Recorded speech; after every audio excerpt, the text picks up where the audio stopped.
Hey, what's happening, everybody? Thanks for joining the Guided Trip Fly Fishing Podcast. Excuse me. On this week of the podcast, Ryan McVay and Dane Scott join me to talk about walk wading.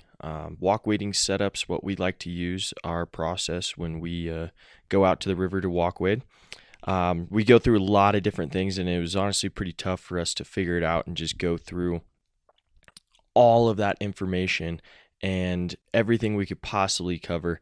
I think we did a pretty decent job of it. We had a good time doing it. As always, if there's anything that you guys want to add or say or have any questions, don't hesitate to email us or send us an Instagram message, something like that. But our email is theguidedtrip@gmail.com. You can find the Instagram at theguidedtrip. Like I said, don't hesitate to send us a message if you have something you want to say. After doing this podcast, I realized that we literally just did a recap of a Hank Patterson video, which is pretty entertaining.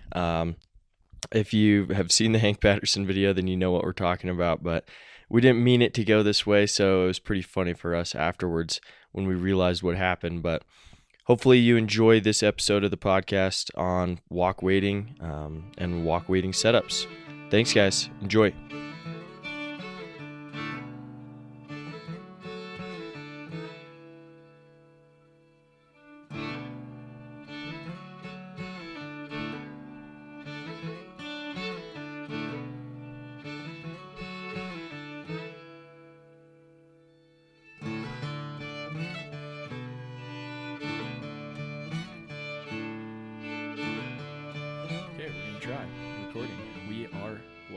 Actually, not live.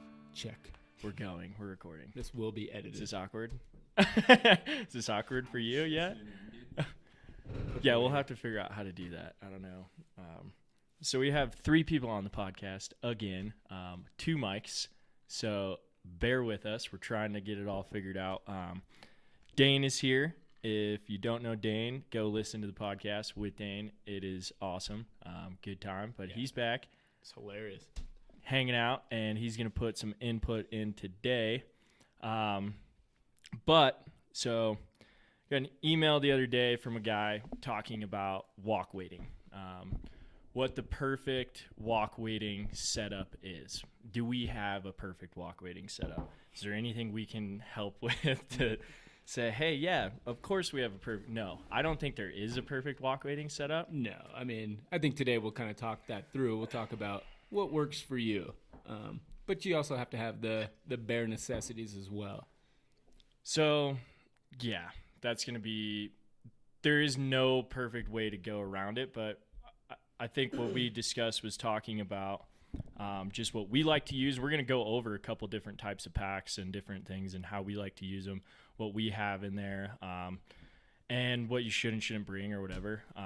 But obviously with walk wading, there are essentials that you need. And there's a lot of different situations for walk wading, whether you're hiking into high mountain lakes or high mountain streams, backcountry, whatever. And then there's walk wading where you might be 10 minutes from your truck. You might be walking away from the boat and grabbing some stuff that you might need. In my opinion, you should just get a boat and not walk wade. That's exactly what I was going to say. As a walk wader, there's one thing I'm missing, and it's a boat. It's a boat. And somebody to row it. Yeah, exactly. First you need the boat, then somebody to row it, and then we'll get the girls. Yeah, and then then you get the khakis, and then the girls. We're already screwing up here. Here we go. Plug that puppy right in there. My bagel. Now can you hear again? My bagel. My bagel. See, we're already doing good. Cleaning it up. I know. I wanted to say a lot of things. But yeah, so I know all of us kind of have some ideas, but I guess we could just jump into it and talk about different types of packs that we have or use. And I got to go back a little bit on my notes, but I think I do. No, I don't. I just ripped all my notes too. Right. I'm really killing it right now. Well, I mean, there's sling packs, there's hip packs, there's all kinds of different packs you can use. And, for a walk wader, some people just like to, carry flies in their pocket, and that's fine too. But we're going to talk more about rigging up, how to have a good rig, how to have everything you need without having too much dangle, without having too much gear. I think we should address it too from a guide perspective and from just a normal perspective of somebody out fishing. You know, obviously what a guide is going to have in his pack is going to be completely different from what the average Joe sandwiches. might have. Yeah, exactly. Lots of food and water. No beer, just food, water, jackets. Maybe a soda. Yeah, maybe. You know, that's pushing it. For me, you know, I need a soda. Blood sugar's low. But so I guess like my go-to for walk wading is going to be a waist pack. For most of the walk wading I do around Gunnison, I'd say I go to a waist pack. It's a lot more comfortable, you know, for me than carrying a sling pack or something like that. But I do have a sling pack as well. But we can go into, obviously things have changed over the years and our ideas have changed and what we want to, what we feel we need to bring. And there's a lot more technology as Definitely. well. Yeah. But I mean, I've moved more towards waterproof everything. For sure. You know, the waterproof waist pack. And the way I think about that is there's a lot of different waterproof options and people who make waterproof options. You know, I know Fish Pond makes some, Patagonia, Umpqua's starting. There's some other companies that have some, you know, Watershed is starting to get into some different bags and that are completely waterproof. But it is a good option. And a lot of the things that people are going to say is like, oh, well, you don't need waterproof because you're never going to wade up to your waist. That's what people say. Incorrect. I believe, yeah, exactly. Yeah, there's a lot of things that happen. You could slip and fall in the river, and then all of a sudden all your stuff is wet, and you got to deal with that. And if you know, they are pricey. The waterproof packs are definitely going to be pricier. But if you know, talking last night, Dane and I were kind of just BSing a little bit last night talking about it. You know, you might have $2,000, $3,000 worth of flies and gear in that pack. There's no point in not protecting it. You know, you've already invested that much money into your gear, into your flies. Like, why not throw another $300 into a waterproof pack? Yeah, for sure. And you know, for me personally, when I, you know, quick side story, I lost a couple toes, and they got reattached, but I'm a lot clumsier than I used to be. And I had a really great Umpqua hip pack, but after my 5th fall and having to pull all my flies out the next night and dry them all out, it got really old really quick. That's when I hit you up, and I was like, dude, I need you to hook me up with a submersible pack. And it's kind of changed my life. It's definitely a game changer. But for everyone out there, if you don't zip your hip pack up all the way, it turns your dry pack turns into a wet pack pretty quick. So food for thought. A big water balloon. Yeah, exactly. I feel like we can all pretty much say, I mean, for the most part, you used a waterproof. Dane, you use a waterproof pack too, right? I use the Stormfront, the Patagonia one. Yeah, same. I use a sling. I don't have a hip pack anymore. No, and I mean, I do want to talk about the sling. We'll kind of double back up, but I guess we both probably have some pros and cons written down about each. Absolutely. You know, I'd say for a waist pack, there are lots of waterproof options. You don't necessarily have to, but that's my opinion on it. You know, I want to be able to protect all my gear. Right. You know, and with that pro that there is waterproof options, with a waterproof bag, you are going to decrease in capacity. You're not going to have as many pockets. You're not going to have all these things. But another thing to think about too is the more pockets you have, the more shit you're going to try and fill. You know, you're going to try and find stuff to, you're like, oh, I got an empty pocket. I need to find something to put in there. Different size fly boxes. Yeah. Like, why are you doing that? And so I think, you know, just for us to think, I remember when you got your waterproof pack, Ryan, and I was telling you, hey, you know, like, you just need to learn how to minimize some things, you know, and what do you really need? What do you not need? And that's hard to do. Right. And decide, you know, when you're leaving your truck, okay, I don't need this box of flies. Am I going to need this? What can I put in here, you know? And that's tough to think about, but you have to find ways to do it. And hopefully we can address some of those as they come up. But I think the waist pack is good too because it's pretty easy to hold a net in a waist pack. Exactly. That is one downfall. And I do want to talk about the sling with the net at some point here, but it's pretty easy to just stuff a net in that waist pack and be able to carry it, and it's really easy access. Right. Yeah. And it's nice too. The waist pack is really easy to pull around on your body and be able to open it and get to things. That's one of my biggest things about the waist pack, the hip pack, is when you swing around to get your flies back on, to get your flies in front of you where you can dig in your pocket, the net will stay on the back. On the sling, it's a lot more difficult. And we'll get to that too. Yeah, definitely. Dude, I've got some stories about that. Send away, man. Well, like We're here for a good time. with the sling, dude, and like walk wading, I put the net. It fits pretty good, like when you're walking around. It's, And some companies have different options. Obviously, Yeah. Fish Pond is going to have maybe a better. No, they don't. Well, so Fish Pond does have their net, the little net pouch, the holster. the slip that you can put it in. yeah, But good luck getting your net back in there. that's what Really? I found. It's Huh. impossible to do. Yeah. Interesting. It's a great idea, and maybe I need to just unstitch something so I can fit, so it has a bigger hole.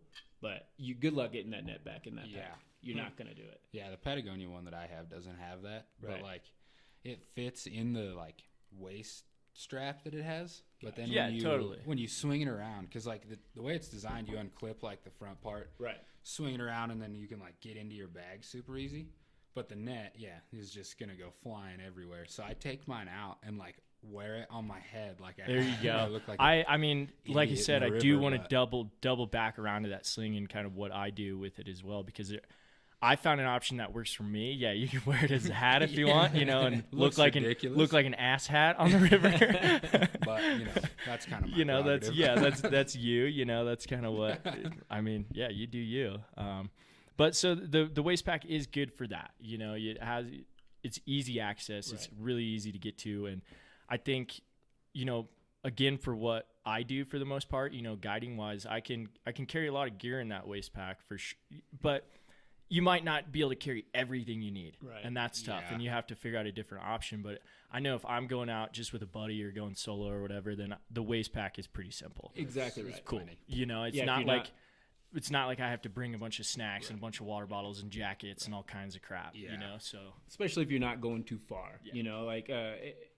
We're talking about a lot of the pros of the hip pack, but some of the cons are, when you're scrambling scree or doing 3 miles in a day, that hip pack can be pretty uncomfortable and clunky and just odd on your and hips. just you don't have a lot of capacity. No, exactly right. If you are hiking a ways, and Yeah. I mean, we had kind of talked about it a little bit last night too, maybe if you are looking for options for water bottles or whatever, because I mean, your hip pack or your waist pack's nice, the Fish Pond pack that it does have all the accessories that you can attach and put on there, and cool, I got a water bottle holder, cool, I got this, and you can, Fish Pond is nice because they do make all those accessories for their bags. Right. Yeah, that is cool. And they'll charge you for them too. Oh yeah, they're not cheap. Not free attachments. But they are awesome. And yeah, that's what's. I mean that. I have the Patagonia pack, and sling and waist pack, Right. but it's still you are trying to find options to how to connect stuff to that pack. Like, Right. how am I going to do this? Right. Well, and those are some of the downfalls for buying a submersible pack. The technology is getting better. Like you said, Fish Pond has all kinds of accessories and attachments. But that's still kind of one of the issues with the sling pack is they don't have a ton of connections to that thing. Yeah. Well, have you seen the Sims one? That one's. I've not yet. I No. don't That think. one's actually really. I cool. might have looked it up the other day. It's got like bungee straps on it. Really? And, like, Oh, wow. all kinds of different things. Yeah, because I mean, I was thinking about mine. What if I want to put an Algene on my Patagonia pack? How am I going to do that? Right. I'm going to have to either fasten something or find a bottle holder that'll hold an Algene and be able to attach it to that pack, and that's tough. Right. Yeah, dude, I was like carabinering it. Yeah, from the same. loop, and I lost an Algene Yep. doing that. Right.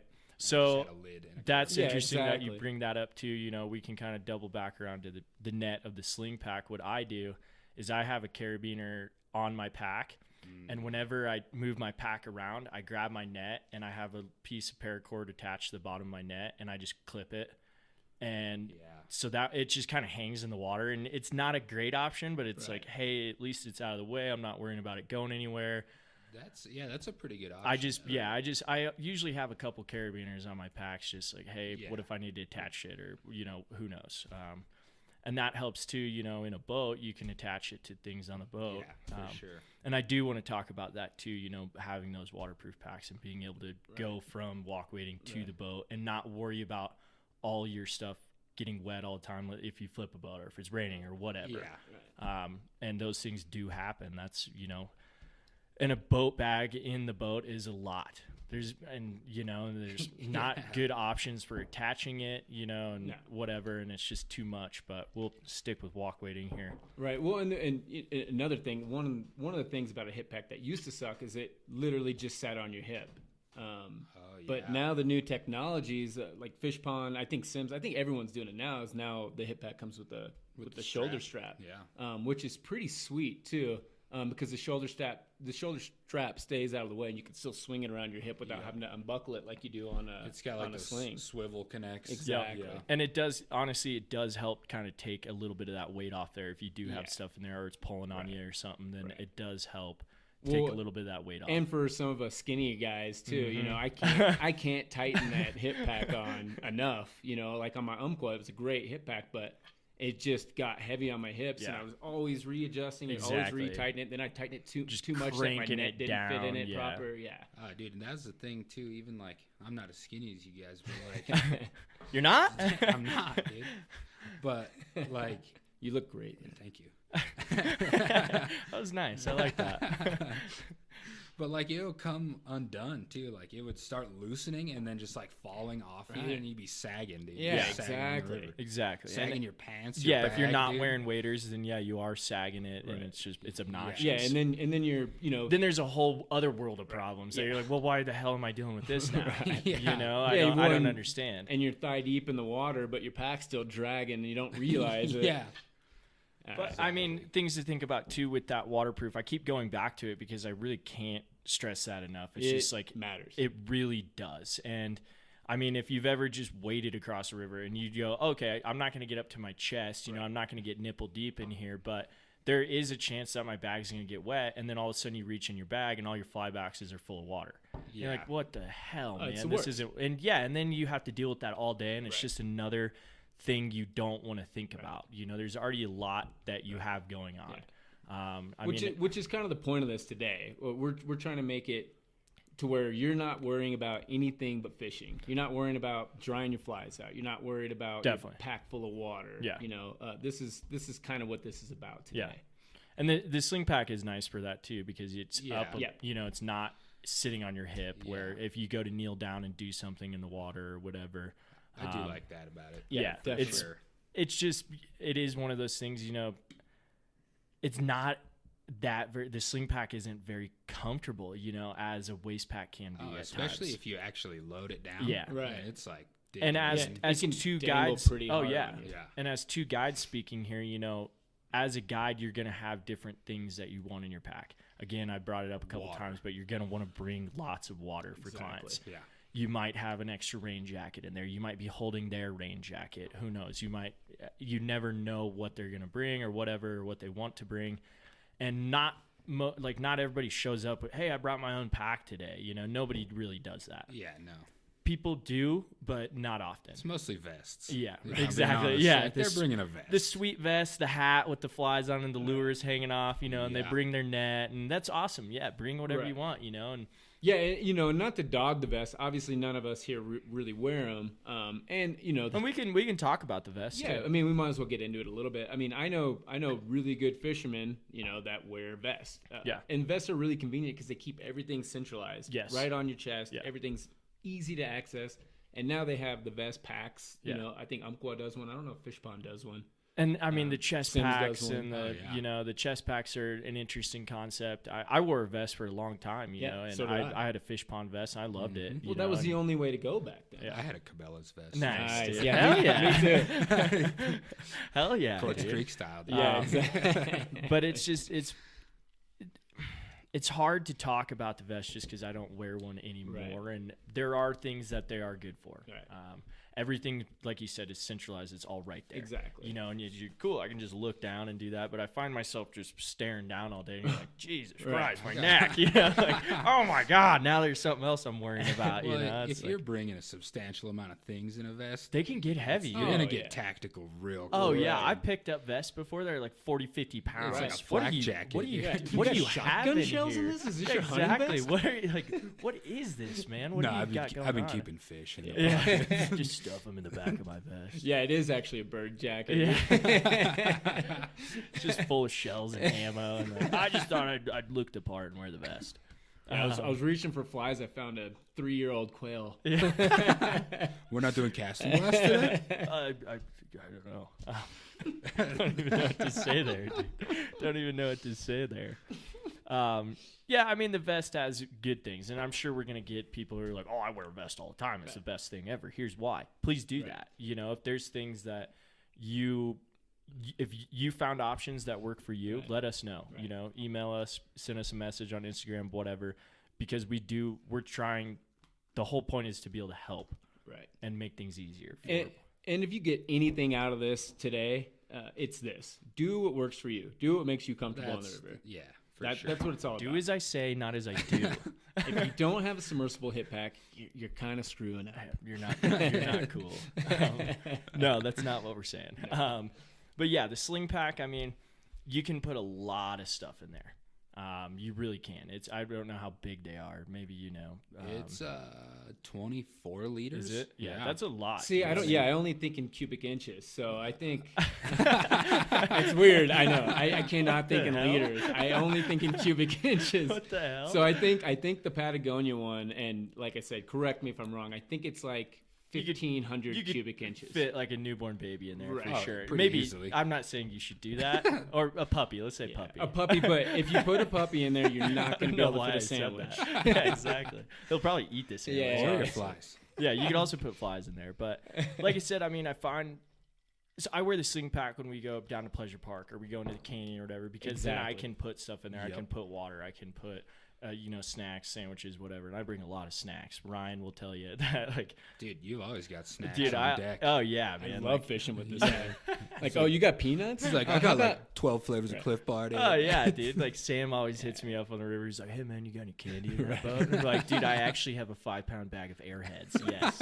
Or fishing will get bad, and Cameron will just be like, hey man, I'm gonna pull out a charcuterie board real quick.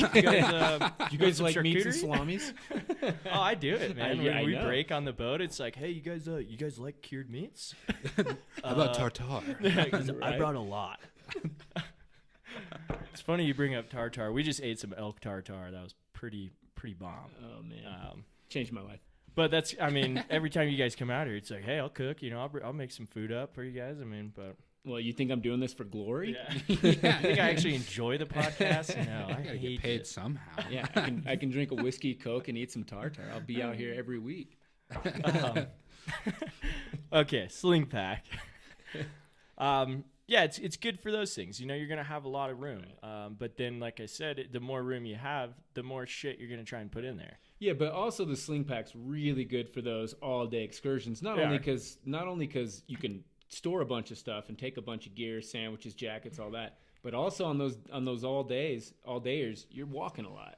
You are. The sling pack fits more like a backpack, you know. But the more weight, I'm sure Dane wears a sling pack all the time. You know, the more weight you put in there, the more uncomfortable it gets. Absolutely. And I usually wear the sling pack on most of my guide trips. Yeah. Just because I have to. I have to put a lot of crap in there. Dude, because I started like, I don't know if it's lazy or whatever, but I guide from a boat more than yes than walk wading, and so I just put the boat box in there, and it just lives in there. Yeah, like, I'll walk wade with a boat box, right? Because it fits, right? And that's one cool thing. Well, and that's another good thing about the submersible packs is they work really well on a boat. You can set it on the floor of a boat and all your flies don't get wet, or you don't have to find some specific dangle to hang it from on a boat. You can just put it down in the bed of the boat. And I mean, I do just because I'm anal on the boat. Right. You know, it's like I have a specific strap. It's like, cool, this is getting carabiner to it, and it's pretty easy access, but it's nice being. The hard part for me, I think, is going from the boat to walk wading. You know, and trying to figure out what I need from the boat or whatever. And it's an organized kind of chaos on the boat. You know, I have things I usually touch a lot that are, you know, right there. I have a little bag right next to me. Like, all right, cool. I have all my float and I have all my, you know, dry shake. I have my tape measure. No, I have everything I need right there. Different pliers, yeah, screwdrivers. Exactly. I got like 4 pairs of pliers. I got all kinds of stuff. I really do. It's like my junk drawer of my boat. Yeah, I've seen it. Oh yeah, and it's pretty. I got sunscreen. I mean, everything's in there, and that's the hard part for me is trying to decide. And I just haven't figured that out yet. Where I'm like, cool, how can I take everything from my boat where it's more comfortable, where I, you know, sit for 8 hours a day, and I have everything right here. How do I take that to walk wading? and that's tough to do. Exactly. Yeah.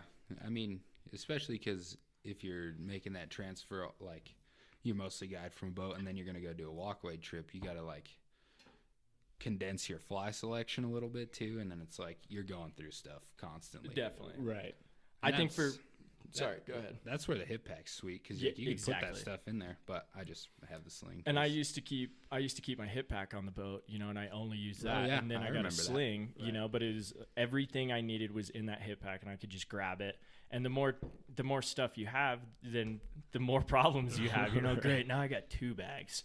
How am I going to incorporate both these bags? You know, You're and going to that's- look super cool. out yeah, there. exactly. I've definitely worn 2 bags before. It's like great. I yeah. got 4 or 5 people. I've today, seen you do it know? at Pleasure Yeah, Park, too. Where it's just like, man, let's see if this works. You know, Right. just trying to mess around and see if bring I it can all, find. dude. I mean, it worked out pretty good that day. Yeah. I mean, you were carrying my sandwiches. Yeah, I was carrying. I ended up carrying everyone's stuff somehow. So Oh, it's like if you're being smart, don't even bring a bag. Just be like, oh, dude, I got my rod and I got 4 flies. it's like skiing. I never ski with a backpack because if you do, everyone's gonna be like, "Hey, man, would you hold this for me?" Yeah, right.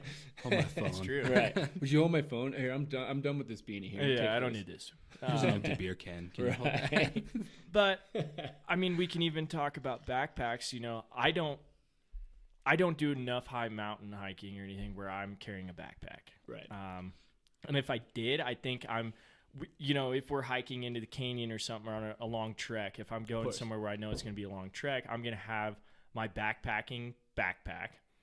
But this is like an overnighter, you know, Right. and I'm going to put a waist Yeah. pack in there and go, cool, now I Exactly. can load Yep. my waist pack up Right. and go from there. Right. But if I'm doing an all day trek up to a high mountain lake, you know, I'm not sure. I just don't do it enough, or I haven't figured out a good way to do it. Well, and you know, for those high mountain lake hikers that you know, that's the majority of the things that they do. I think Sims and I'm pretty sure Sage even makes a pack that has like the hip pack that connects to the backpack. Really? Yeah. Yeah. They do have that. Damn, that's so sick. so you can kind of, and they're obviously they're completely fisherman geared, which is pretty sweet. I don't personally need one, I mean, but if that's your thing, like that's a really good option to look into. I definitely I grew up fishing high mountain lakes mostly, like backpacking and stuff. And it's a whole lot different though, depending on where you're going. Because if you are going in the canyon, you want more things. It's gonna get more technical. You Right. need weight indicators. High mountain lakes, it's like, dude, I got some midges and some dry flies. Right. Yeah, you could definitely minimize your gear And that maybe way. like 5 go-to streamers, Yeah. and that's all you need. Yeah, dude. Leeches, scuds. Okay, it's a lot. Okay, actually, I need a Okay, huge. there's- I I need need a lot of stuff. I need a full backpack for that. I mean, thought we that- might not be getting anywhere with it, but I think we're giving people ideas of how we can do certain things. Yeah, absolutely. And I mean, I was even thinking just walk waiting's tough, man, because you have to figure out. I mean, I brought it up, but the boat's easy. Everything's right there, you Right. know, and you know where all your stuff is. And You can't sink the boat. If- You can keep putting. I mean, stuff some on it. boats will sink for sure. Unfortunately for me, mine does not. But I mean, we talked about it last night. You know, people with drift boats, that's a lot different. You know, and now we're getting into a whole nother realm, which we can. But I mean, drift boats it's completely different. And you don't. There are latches on some areas, you know, but it's not like if you drown your boat, those are going to be completely waterproof. There's no way. Right. But if you know, if there's places where you can attach bags, and we just keep coming back to the waterproof aspect because it is a big thing. But if there's places you can attach bags, let's say you're, you know, floating something heavy. If you're floating in Arkansas, you're floating wherever, you know, the blue or anything. I mean, especially Colorado, Western rivers can be very unforgiving. Absolutely. And I've seen boats flip. I've been there. Oh, yeah. You know, again, fortunate enough, I haven't flipped one, but I've heard about it. Yeah, exactly. I've seen people do it, and they lose everything. including their boat. Yeah. Goes flying down the river. Oh yeah, and it's just a yard sale, you know, and all the boats going by are just grabbing as much crap as Right. you can. But if you can figure out how to minimize your bag and make a waterproof bag work and be able to attach it to a boat, you don't have to worry about it. Right. Yeah, that's a sweet system. You I don't really know. don't. Like, I don't want to get too into it, but I don't know if you have like saddlebag type things in your boat. I do have one, yeah, and I don't really put anything that I'm worried about losing. Yeah. I put my boat box in there, but it's waterproof, you know, and then I zip it up, Yeah. and that way, if my boat does flip, it's not coming out. Yeah. Everything that is not in waterproof doesn't need to be waterproof. Yeah, you know? exactly. And that's the thing. I mean, you can come back to it walk weighting. It's hard to figure out everything you're gonna need. Right. And you know, with walk weighting in general, if you're planning a day to go walk wade, you got to know your river. Do your research. You got to know where you're going. If you're going to, if you're going to go fish or snowshoe into a high mountain creek in the winter, don't bring your box of chubbies. That's just not going to be necessary. I might want these. I tend to. I'm gonna bring a chubby. Just I mean, in case. don't get me wrong. I'm not gonna need it. I never don't have at least like 3 or 4 chubbies in my fly. in one way or I can't another, walk away from them. It's too hard. Do you run out of indicators? Yeah. What are you gonna do? But Yeah, I mean, chubby. but point blank period, you got to know the water you're going to. You got to do a little research. You got to know, you got to know the weather conditions. Do you need a jacket? Always take a jacket, by the way. Always take a jacket. Just know what you're getting yourself into. If you show up blind, you're gonna have a bad time. So That's just kinda how it can we goes. talk about essentials that we might bring or that we bring? Yeah, Maybe for go sure. through what we like to have in our packs. Actually, so Dan, you're a big proponent for for the sling pack. Yeah, I like it a lot. I mean, if I could have both, which I mean I could if I really tried, Right. but like ideally you want to have both, but Right. I just rock the sling. So what would you say your least favorite thing about a sling is?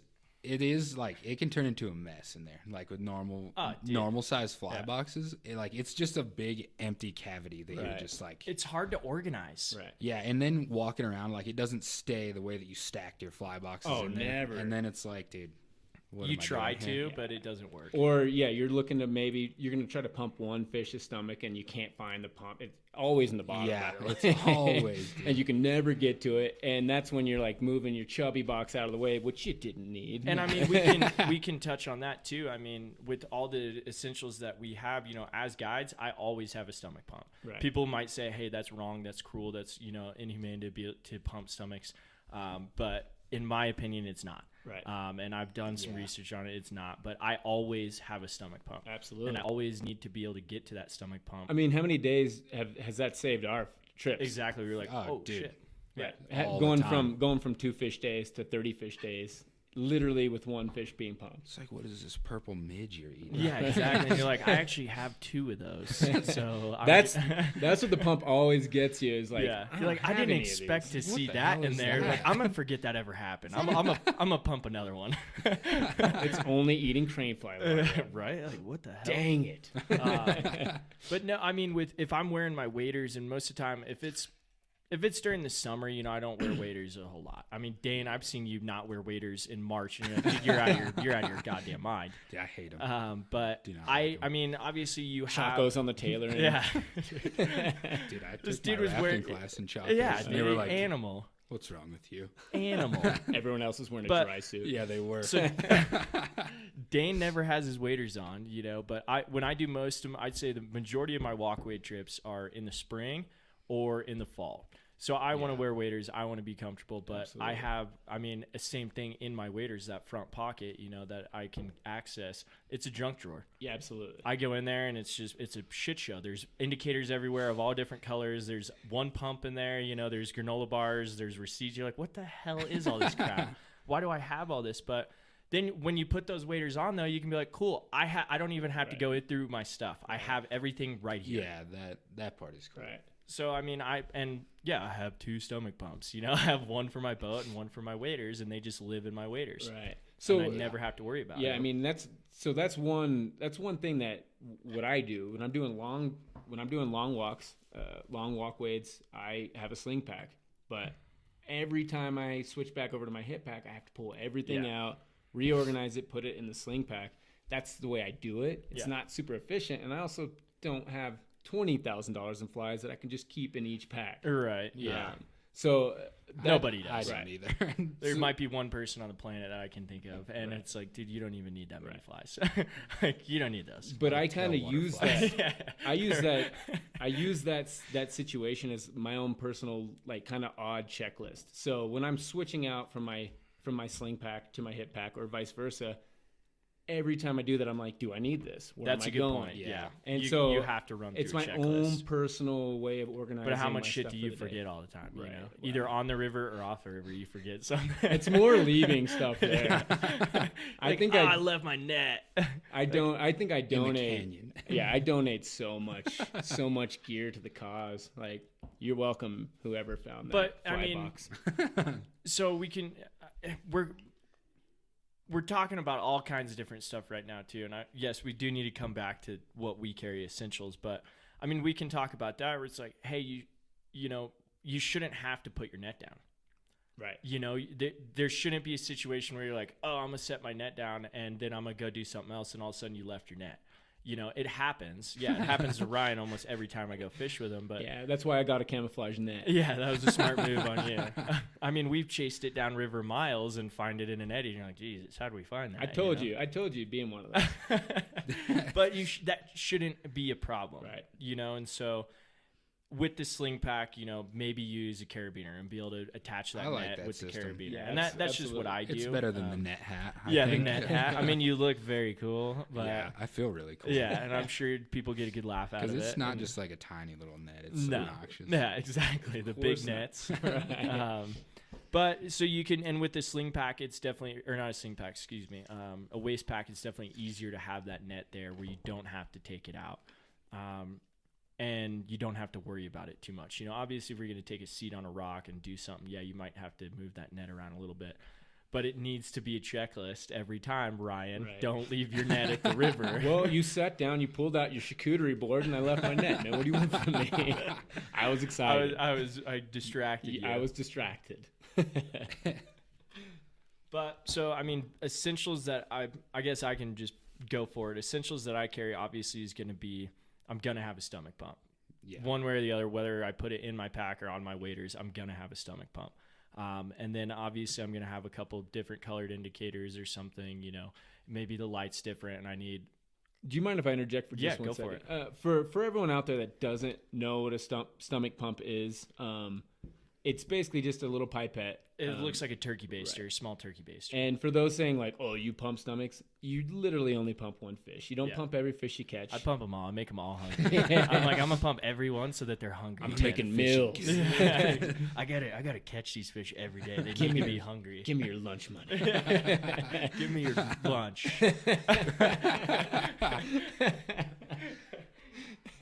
Sorry. Anyways, sorry, Cam. Go. No, go it's. on. I mean, it's basically. Yeah, like you said, it's just a little turkey baster, but it is a very handy tool, especially for guides or any fishermen, you know, and you see a lot of people lifting up rocks and, you know, looking for bugs, but there's a lot of bugs in the river at all different times that these fish might not touch. Right. For sure. And if you can catch one fish and, you know, maybe go through a go-to fly, and I talk about it in one of my podcasts, I think it might have been winter nymphing. I can't remember right now, but I talk about how to go through that process, you know. So the stomach pump is a huge tool. If I don't have it, I feel like I'm naked almost. Yeah. It's like, oh no, like I need this. This is going to be rough. For sure. So that for me, that's something I always have to have. I'm going to, like I said, bring a couple different indicators, you know, maybe different sizes, different colors. And I honestly just have a little sunglass bag that I have in my boat that has indicators in it of all different sizes, colors, everything. That's exactly what I do too. Yeah, and that's a smart. That way they're all in a central location. You can find them and it's easy. But in my waders, yeah, it's just a junk drawer in my waders where I can just reach in there and grab a whole handful of indicators. Why do I have all these? Oh, this one's broken. Yeah, exactly. Why did I even keep that? So indicators are, I mean, if you're nymphing, if that's what it's going to, you need to have an indicator. Absolutely. And a couple. And on guide trips, it's definitely different. You know, maybe you have 3 people, 4 people. You're going to need at least 4 indicators if you're expecting a nymph that day. Yeah. And people are going to break off whole rigs. Exactly. I've seen it happen, especially if you're fishing a 90 degree or something like that. You can break off full rigs. Yep. And then all of a sudden you got an indicator floating down the river. Swimming away. Yeah. Oh, yeah. I had that story. Yeah. Did I tell that on the podcast? I don't know if I did. I don't know if you did tell it. It's actually pretty cool. Yeah, I was fishing a 90 degree rig, and I was just kind of getting into fishing the 90 degree rigs and trying to figure out how to fish them. And I set the hook like, I mean, insane when I set the hook. Like it's a bass fisher. Yeah, it's not good. I set off car alarms when I set the hook. But so I set the hook and I break off the indicator, and I was like, oh no, and all you know, my indicator's kind of moving around. I'm like, there's a fish under there, man. Dude, was this at McCabe's? No, it was not at McCabe's. No. I think I did that once at McCabe's too. And I caught your indicator with a fish. Yeah, exactly. And I did the same thing. It was like Jaws, man. You're like, put another barrel in them, you know. It's like I got to get another indicator over there, and you know, and so I watched this fish, like it would go down, the indicator would just disappear, and you're like, where'd it go? All of a sudden it pop back up and be swimming around. I need to get that taken care of. So it was all the way across the river. I couldn't cross at that point, so I just put on a streamer and ended up catching my line and got the indicator with the fish on. But you never know. The whole point of the story is you never know if you might lose an indicator. You're going to lose indicators. It just happens. And you see them in trees all the time. You see them floating out. I mean, it's just the way it works. So if you can have an extra one on you, then you're going to be in better shape. Or a couple extra. Like I said, different colors too. Some people prefer white at different times, or yellow, orange, pink, whatever. And I think they all call for different occasions at times. You know, if you're throwing a white one in the morning when that sun is really tough or in the evening, it's going to be really hard to see that white indicator, and you might want to throw on a pink one. Yeah, I love the pink one. Yeah. Well, and I throw a lot of black ones too, and I'm trying to be stealthy. They suck on a cloud. You can't see them at all. Like, why do I even have this on here, man? So obviously I'm going to bring indicators, but I mean, in that pack, I'm going to have the flies I think I need. And the situation is going to dictate what you're going to do, obviously. If it's winter, like you said, you're not going to need chubbies. You're not going to need a terrestrial box, a dry fly. It's just not going to happen. Leave the mice at home. Yeah, leave that at home. Unless you're at Paco, which all bets are off. Yeah, you never know what you're going to need. But so you can dictate what kind of flies you're going to bring and why you need them or whatever, and minimize your pack a little bit there. I'm going to have weight in there, and I'm in the Patagonia pack. It has a little pocket in there where you can throw weight, and I like to carry the disc one, the double do or whatever it's called, right. Because it just fits easier in there. Right. Yep. And you're gonna have to figure out what size weights you need or whatever, but it just fits easier in that pack. Yeah, that's the one that I do. You just put it right there. Yeah, exactly. It's easy, and then I might have some hooks in there if I'm throwing a peg egg, and say all you want, folks, but it works. It works, and we're in the business of catching fish. That dog hunts. Yeah, exactly. We have to catch fish, so I might have some hooks in there, depending. If it's summer, I'm not gonna bring them. I don't need eggs. It's not really gonna call for that. No. And they do still work in the summer too, though. they might eat them. Pine Creek, you could throw an egg year round. Wait, where?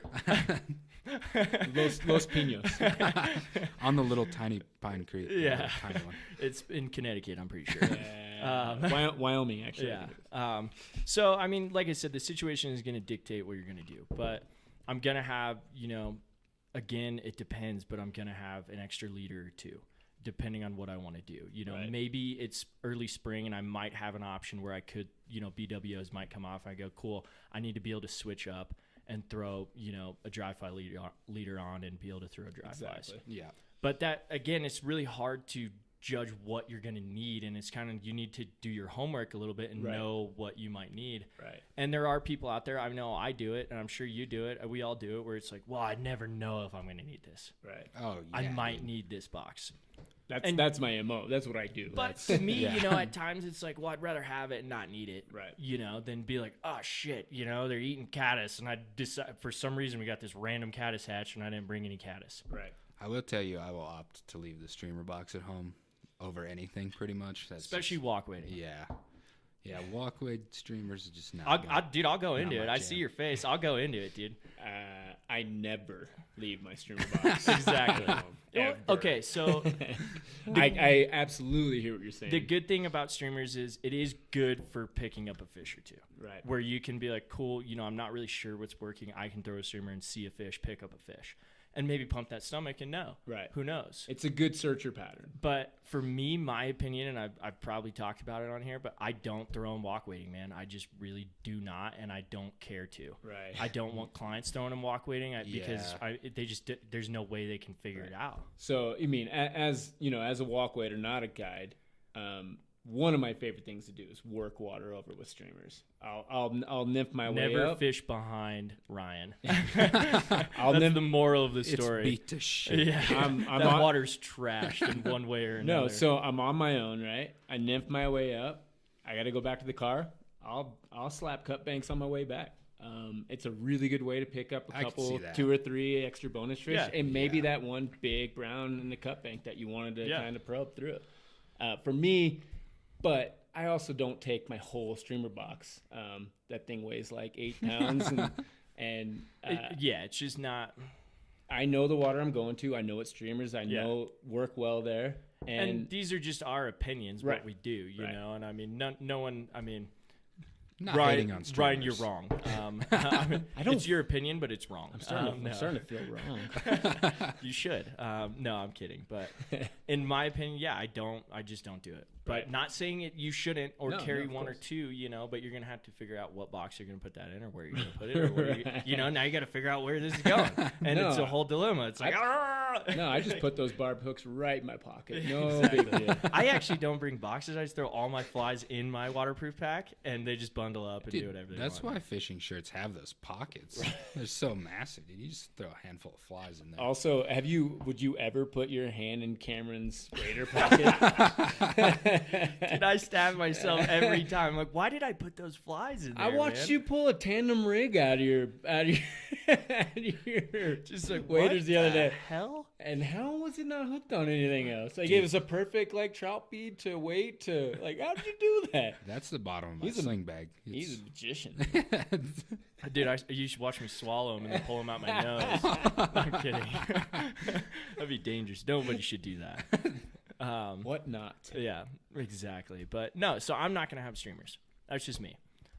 Like I said, whether I'm with clients or on my own, I might maybe if it's a cloudy day and I'm going out, like, hey, Right. I am gonna try to chase a big fish. Right. Then I am gonna bring a streamer setup or a streamer, you know, couple streamers. Right. But most of the time I just don't. I don't think about. That's not the first thing. Like, oh, I need my streamer box. I go fishing. I'm sure you do too. With people that are like, oh, I can't forget my streamers, and you're like, you probably could. That if you're gonna forget one thing, that would probably be the best thing. It's to like forget. a bright, sunny day. Yeah, and you're you're like, dude, what are you doing? caddis are coming off, getting eaten on the surface. So we're going to throw streamers today? I just like the action. No, we're not. Yeah, I just like the action. Like, well, I don't like getting hit in the head with that thing. So no, we're not going to. I'm trying to wean myself off Rapalus. But I mean, so I had an idea the other day. I haven't really done it yet, but a fly patch on your pack, you know, on those waterproof packs. You know, I carry that little foam flip flop, and I've talked about it on the podcast. But what if you just took a little piece of Velcro and glued it onto your outside of your pack, and then you could just put, you know, I haven't done it yet, but I was like, just kind of hit me one day. And that's not a bad idea. Right. Well, and you've seen my setup. So when I take a sling pack, I'll have like a really minimalist lanyard that has some foam around it, you know, like the lanyards do. Mm-hmm. And I have a place I can change out my flies to, so I'm not putting wet flies back in my box. And put a couple crucial flies I think I'll be using for the day on that lanyard. It's a lot harder to do with the sling pack than a hip pack. For sure. But you can do it. I've got like one of those, like the more permanent little fly boxes that you get from the fly shop, like when you buy flies, and it's like a trash bin basically. Right. And I like. What do you mean? Like, you know how The little plastic boxes. yeah, Oh, okay. with the little latch. Not like the Dixie cups. Just I got you. Yeah, like the old Gunnison River ones. Yeah. And like I've got one of those, and it's just like a trash can. I do that basically, too, yeah. and it's just like Absolutely. full of flies. And honestly, like I carry one of those little fish pond trash cans, you know, and just shove crap in there Right. all the time, just Right. line I find or Right. whatever, and then I can honestly go through that little trash can and pick out weights or whatever if I don't want to dig through my pack and just I'll just grab weights out of the trash can. Right. Well, and Dane made a really good point. I use those all the time. Yeah. I have one that I keep indicators in, not just Yeah. in my pack or in my vest, or in my my vest, in my don't wear a waders. vest. But I also have like a lot of them with different assorted colors of indicators. Pre-lined, pre-tied leaders and things like that for those who don't. Those are good ideas. I mean, I do that. I carry those to the boat. Yeah. You know, They're great organization tools. if I tied flies the night before, I just throw them in. I have a whole bin just full of those boxes that I throw flies in there after tying them, and I can just grab that and take it to the boat instead of trying to organize all my shit. Exactly. Oh, that definitely happens. Yeah. My box is a disaster by the end of the season. Exactly, and it's just trash, and you have to clean up your life, and it sucks. I hate it. I actually found one in the bathroom, one of the old Gunnison River ones, and Paige had like 2 pairs of fake eyelashes in it. Like nice. They're babe. not only good for Right. flies. You can You put could other. put- You can put jewelry in there. Yeah. You could put your weed in there. You could, dude. Yeah. If you Cold participate. weed. Yeah, those- if you are into that kind it's of thing. it's her fly lash box, dude. Ooh, nice, You're dude. That was welcome. good. Wow. You're welcome, guys. Yeah. So I mean, we do have things that women can use too. for whatever. I don't know. I don't know, man. But it is really hard to cover everything on the pack, and I think we do need to keep just kind of pushing for what we carry on our pack. Right. I mean, I have a tippet spool on there. I moved away from the lanyard. It weirded me out on the boat. You know, if I were to go in the drink. I wouldn't want one on a boat. If I were to go in the drink and I got a lanyard on, you know, that could hook up on anything. Exactly. I could, you know, I'm not trying to get choked. Yeah, I'm not trying to get strangled. And it just felt like it was in my way, even walk waiting. And so I just went for the tippet spool on the pack, and I like that. Right. That's the one that I have. Well, so I was going to ask you this one too, Dane. All right, one of my least favorite things about the sling pack is getting to my tippet. Yeah. You turn, you unbuckle you unbuckle the latch, the rib latch, and then you pull your pack over, and your tippet's like down on your far left side, and then you're trying to reach for it, and pull it out, and then try to nip it off. I always end up biting it because I don't. Like it. Yep. You know, that's one thing I don't like. That is a good point. That's really good about the hip pack is, one, I wear a lanyard with the hip pack most of the time, but with the hip pack, it's a lot more centrally located. That tippet. It's just easier to access. Exactly. It's just more centrally located on your body. What do you do? I mean, on that Patagonia pack, you can really put. I mean, it depends on what tippet spool you have too. So I've got like a homemade one that Dreddy Paul made. Nice. By the way. Oh yeah, I've seen that. Yeah, with the antler on it. Yeah. Nice name drop. And Dreddy Paul. So like I'll organize it. The tippet, you know, like 1 to 6 or whatever. Yeah. And then usually I have like a pair of mitten clamps on like the strap. That's a necessity too. I hadn't gotten there yet. Unclip that, reach around, and then just like I got pretty good at it. It's right. You've mastered your. Yeah. But like you definitely, it's a little awkward, but I can usually just clip off. The nice thing about that though is because, and what Dane is talking about is a spool that hangs down. You know, the fish pond spools are. You pretty much have to put them in one area, and you can't really move them around too much. But the one that hangs down, I feel like, is a little bit easier because I have a homemade one that I use, and I can just. The nice thing about the Patagonia pack is it does have a ton of little loops that you can and move it, and you can adjust through the day and be like, cool, I don't like that there. Right. I need to move it over here so it's easier to access. Yeah, dude, mine's just on a carabiner. Yeah, and like I'll take it off. Dude, I'm telling you, man, like the carabiners, exactly. Yeah. The carabiner is a tool that you should have on all your packs, whether walk wading or on a boat. I agree. It needs to be there. And just a good all-around backcountry tool in case you are like somehow fishing the backcountry and you run into you never know what you can do. A carabiner is a really useful thing to have. Yep. I mean, not just for climbers. It's no, and I mean, we carry them. I carry them on my life jacket. I carry them on my boat. I have a whole, cam strap full of carabiners if I need them for anything. You know, if somebody says, hey, can I bring this dry bag? Cool, yeah, let me clip it. And I can clip it to wherever I need it to go. That way it's not falling out of the boat or whatever. So, I mean, even on my walkway pack, I have carabiners on there, and I make sure to make it a point to grab my carabiners and put it on my walkway pack. Yeah, I've got two on the sling. Yeah, it's noisy, at times, but you can move them around and, and do it. But they're tools that you can use for anything. Exactly. And can help you out with a lot. Like I said, I use it on my net. Right. Yeah.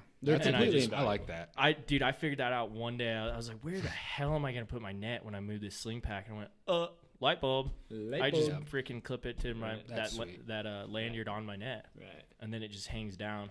Right. I have to steal that one. Yeah. Send. That's what this is for, man. That's why we're doing this. It's a great move. And, like we were talking about tippet, another important thing, bring extra tippet. It is true. Really important or things. do an assessment of what you have. That was gonna be my next point. How many times have you gone back into your 5X, you pull some out, and you pulled out 8 inches, and that's all you got left? Now I'm fishing 4X. No, I guess I got to fish 4 now, and this situation calls for 5. Now I'm on a creek. Now I'm on a creek. A creek that's 10 feet across, throwing 4X. Yeah, this is just stupid. Exactly. Because I didn't assess my gear. I do an inventory and figure out what you need to bring that day. If you're like me, you fish a lot, you do a lot of walk wading, you go through 5X. Yeah. Or if you're a boat guy, you go through a lot of 2X, 3X. And I mean, on my boat, my junk drawer in my boat is just full of tippet spools that just in case if I need them. Exactly. Yeah, dude, because I've bought brand new ones and then gone through it in a day, which is unfortunate. But that's really bad. What the hell were you doing? I was flying a kite? I was tying bed knots. I was just throwing money away. I've been drinking. But that is a really good point, and I think shit, I had a thought that was going there. Oh, that trash can, the fish pond little trash can is good for stuff like that too. If you have a piece that you might be able to use at a later point in time, you can just stuff it in that trash can. Yeah. And you really do just have to be adamant about going through that and be like, cool, I can use this. Or, oh, I put that there, I can grab that. Because I'm the same way where we just start throwing tippet out and you're like, oh, I need a new piece. You know, but you might have put a 3-foot section in your little trash can and then you go, oh, now I remember. Right. So that's, I mean, it's just trying to get into a program of doing certain things and trying to, you have a very good point on inventory and just being able to have extra tippet or whatever. Yeah, dude, being thoughtful before you go fishing. Exactly. It's a crazy concept, right? being mindful of what you have and just, knowing what you need. Because I've definitely been there where I needed tippet. Right. Exactly right. And you brought up, the mitten clamps. Dude, I have a pair on my life jacket and I have a pair on my waders. Yep. Or I put it on my waist pack, and that way I have one there. And yes, it does add up. You're like, man, I can't buy $25 pair of mitten clamps, and have that. I get that. These are just what we do, what helps us. Right. You don't have to do all these things. You don't have to have all this gear, but we're just trying to say, hey, this helps. Right. Yeah, dude. Always look on the ground when you're walking. Exactly, dude. They're everywhere. Found a lot of them. And I've lost them too, you know, and then you're screwed. And I might have an extra pair in my waders, and I'm like, oh gosh, I got to find something, you know. And then I reach down into that deep dark hole, and all of a sudden I pull out, a pair of mitten clamps and a tandem rig. Yeah, exactly. Like, cool, we'll throw this next. Well, and for me, like I said, for me, when I'm not trying to steal it all and say this is what I do. So yeah, go. No, I mean, for me, what works, like I said, I like everything really centrally located on my body. Yeah. So I started fishing a lanyard, and I still fish a lanyard. Yeah, it bounces when you walk, and it's a little annoying. But for those like quick trips where you're just gonna go fish for 2 hours, it's a great thing to have. You have your tippet right on your neck that you can get it off immediately. And I don't like I like things where they're supposed to be really specifically put. Same. So I actually have. Yeah. And what do you use more than anything on the river? Probably maybe nippers. Yeah. So I put my nippers on a parachute cord around my neck like a necklace. And that's and people have their different things. Like the mitten clamps have scissors. Right. Exactly. So you have your nippers and your pliers all in one, and that's easy. Right. Yeah, dude. My dad is an orthodontist, and he was looking at my teeth, and I started using the mitten clamps because I was wearing a groove in my teeth from biting tippet. Don't use your teeth. I do it all the time. Yeah, I do it all terrible. Dude, he does it all the time. But you know what? I started figuring out, know better, sir. I'll bite them off of flies, and I shouldn't do that. Right. But what I started doing is just making it a point to use those nippers because if you use your teeth, you flatten out that tippet, and nobody thinks about that. They're like, "Oh, I'm just cutting the tippet." And you can't thread it. Exactly. You might not be able to thread it through the eye of a size 22. No, I got one really sharp too. Yeah, exactly. I just touch it too. I just look at the line, and it just cuts perfectly. That tooth's not as sharp as it used to. I have a buddy that actually has a really cool. I watch him do it every time. Philly Deuce. Shout out to Philly Deuce. But I watched him do it the other day when he was in town. He wears a lanyard. And what he does is everything is right here in front of his face. And so he can pull tippet off, and he actually ties his flies on before cutting his tippet. I've done that because cold days. He's not dropping his flies. You know, if he drops his tippet, it's still attached to a spool, you know, or whatever. Because how many times do you do that where you tie something on and you have a tag in, and then you're like, well, shit. Yeah, if you're standing in the river, that's gone. That was a really cool thing that I've noticed over the years and just thought about it just now. But that's funny you mentioned that. I just started doing that. It was 8 degrees on the Taylor, and it was windy, and I dropped my second size 22 midge in the water because I couldn't feel it on my fingers. Yeah. So I'm like, there's got to be a better way to do this. So, and I'm rigging a whole rig. And a lot of people will do it on their use the mitten clamps too, and they clamp their flies and spin them and do that. That's how Bacon does it. Yeah, and I just can never figure it out. It just never worked for me. Right. And I was like, well, how many times is that really spinning around? You know, did it spin 10 times? Yeah. I don't want 10 in there. You know, like I want 5, or it depends on the situation. Hey, 10's the new 6. Yeah. Dude, have you seen the people that tie the knot entirely with the forceps? I have. That is craziness. Well, I do. You're not on your surgeon's loop. Well, they call it the lefty. They call it the lefty cray knot. But basically, that's awesome. What's cool about those mittens as well is everything is right there. You know, you have your nippers, you have your clamp. Yeah. But I do a double surgeons pretty much where I meet my tag ins, I go parallel. I make my loop, and then I put and you can look it up online on YouTube. I think you can look up the lefty cray knot. And you might find it. I can't remember who posted it. If it was Gink and Gasoline or Orvis or somebody posted it. And the riffle probably has it. Yeah, they might have that too. They have a lot of good knots and stuff like that. But you just stick your mittens through the loop, grab your tag in, and I can't even think how I do it. I just spin it twice and pull it through, and then it's ready to rock. Yeah. And then you're right there, and you can just cut and do everything you need. It's all in one tool. I love that knot. I'm a salt guy. I cannot tie anything but a blood knot when I'm connected. It's I quick, can't stay it's away easy. from it. I think that's a good point. I mean, people who, as guides, you have to be quick at times, especially if you're on a boat, if you're trying to do something or whatever. Even on time is money. And if you waste people's time trying to tie knot, then they get pissed. Why is it taking you so long? And so that's why I learned that knot. It was like, boom, it's quick, it's easy, it's done. And people watch it. Holy crap, that was quick. It's like, awesome. yeah, now we're good. And it's easy. It's super easy, I and it's just pretty can't do strong. it. And who knows? I don't know how. I don't know the strength test on it. I don't have that info right in front of me. Why not, dude? What's the exactly. kilonewton rating? What's your problem? I just don't have it. But yeah, that's a good point with those mittens, is that you can use them for a lot of different things. Yeah, they're really useful, and they're really useful on cold days. Yeah, For sure. totally. And you don't have to put your fingers through those little hemostat holes and work pliers That's like the that. worst. All you have That's to not do, gonna work. you don't have that dexterity when No. it's cold, No, and you can just exactly. grab those and just it's easy. It's just your wrist. That's why or your fist. I don't know. Yeah. And I use those cheekies all the time. I don't use them on creeks because they're too big, but I use those cheekies all the time because I they're carry bolt cutters they're usually. spring loaded. You never know. No, because I like the spring loaded action on those. It's really convenient. Those mittens are spring loaded. Yeah. Oh, are they? Yeah. Yeah. Are those Dr. Slicks? Dude. Dr. Slick has them and MFC has them. I and think I Umpqua don't want to does too. knock anybody, but what I've found is I like the Dr. Slicks. They just seem a little bit higher end. Right. Yeah, the Dr. Slicks. Yeah, and I think they run like $25-$30 maybe. I Right. think you can find cheaper ones, but you can get them in different sizes too. yeah. Like, there's small Yep. ones Yeah, the small ones are sick. but Really? for Yeah. children. Yeah. For children. Yeah, exactly, For dude. children People with and- really small And hands. baby. Yeah, exactly. You never know.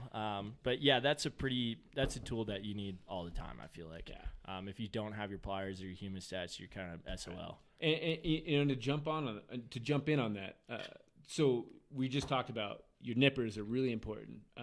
Your hemostats or your pliers are really important. So these are things that you want to make sure you keep centrally located. These aren't things you want to reach around you to have to pull out of your pocket. Yeah, you want to know where everything is. Right, man. I exactly. think that's going to enhance your fishing experience for sure. I mean, like the listeners listen to us, and we're telling them all these tricks of the trade. And some of them are going to work for you, some of them aren't. But the trick is like you guys want to make sure that whatever you're using, you're comfortable with. You might buy this brand new submersible fish pond hip pack, and you don't like the way it spins on your hips. Like you just spent $300 on something that you don't even like. Yeah. Whereas some other guy bought a $70 pack on at a garage sale, and it works just fine. Yeah. We're not telling you what to get here. Yeah, it's not a gear catalog, but Right. it's like, dude, if you find something that really works and make sure that it's all organized, that's Right. And these are just some tips, I guess. That, And probably the cooler it is, the more your homies make fun of you about it too. yeah, Like whatever, like you're reaching around on your sling pack, but my thing's right on my chest or on my vest for that matter. Vests are really convenient. They just don't look good on me. If you're not looking cool, dude, you look good, feel good, man. Yeah, it's definitely look good first, right? Yeah. for sure. It's all about looking You good. might not catch fish, but you need to look like you do. You certainly look the part, and Right. that's what's important. I mean, that's my favorite thing about the CNR. Is there anything that you carry in your pack that maybe is different that somebody wouldn't think about that you have? That's a good question. I was trying to think about that, and Right. I mean, that is a tough one as well. Just something Right. I carry that most people don't. I or mean, whatever. one I think the thing- stomach pump is huge. But Absolutely. One thing, like I said, like I'd already mentioned before, because I use it all the time, I really like having just a piece of parachute cord necklace with my nippers around my neck. Yeah. I don't see a lot of guys doing that, but it's just something that really works well for me. Just because I use them all the time. I've got one that's, I don't know, it's kind of lame, but I've got squirmy material. I Yeah. carry that without it being on a hook, because Really? I have tungsten beads and squirmy material. This is a dirty trick, folks. And I will. This is a really dirty I'll trick. peg a tungsten bead with squirmy through it, like it's a pegged egg. Oh, you clever bastard! So that like when you squirmy worm breaks down. Oh yeah. So especially on the hook, if you're constantly grabbing that hook with pliers. Yeah, but if it's pegged, then it's not even in the fish's mouth once you're fighting them. Clever That's bastard. dirty. Dude, that is a dirty. That is when he told me that, I was like, that is almost too dirty. That's Do we need a filthy. fact check? Is that legal? Yeah, right. Dude, I'm who into knows, it. I man? like it. I like Dude, it. he told me that, I was like, holy crap, That's dude, pretty that clever. is It's pretty something that filthy. most people don't think I'm gonna about. do that tomorrow. Ever. I'm gonna do that tomorrow. It's a dirty one. So dude. I carry those things. There's one that might be controversial that I carry. I carry a pistol, and that's me. Yeah. It depends on where you're at, but honestly, like, I mean, there's a dude who was shot out on the Arkansas. People get shot at occasionally, especially if there's houses around there walking certain areas. I know that's kind of overkill, and people think about it weird. Oh, you shouldn't have to carry a pistol on the river, but I mean, there was bears out at Neversink this year. Yeah. There was bears on the river, right next to the river, and you don't know. Right. And that, like I said, it's controversial, but that is one thing that I carry. Well, in today's day and age, man, people are way scarier than bears are. And like I said, that's For very sure. controversial, Yeah. but it's what if like what if you're chasing carp on the Platte in the middle of Denver? exactly, Man. dude. Yeah, you're sitting there casting at this beautiful carp behind a shopping cart, and Yeah. some dude comes up, Shooting meth under the bridge, and you got to figure it out, dude. You got to assess the situation. You're not No, gonna- you're that's not gonna actually fight a you man. actually made a really good point on that. So what I've been doing lately too, because I blow out bears all the time. You forget to make noise when you're in the back. Blow out bears or beers? Blow out bears. I was like, You dang, know- shotgun. You bring a knife for shotgunning, right? You never know, folks. The sawed off. So I actually fashioned a small canister of bear spray that fits over Yep. my Oh, sling pack. that's a sweet move. Yeah.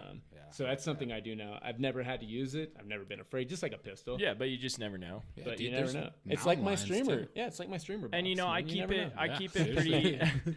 I mean, I keep it pretty hidden. It's not like people are walking up and they're like, "This dude's got a pistol on his chest." I've never seen it when you're fishing. exactly. I carry it, and most of the time you don't see it, but it's there, and I can use it if I need to. But it's just one of those things that I usually carry every day, and it's just one of those things I think about, especially when I have clients and I have safety of clients, and you just never know Do you what. you carry your pistol with clients too? Yeah.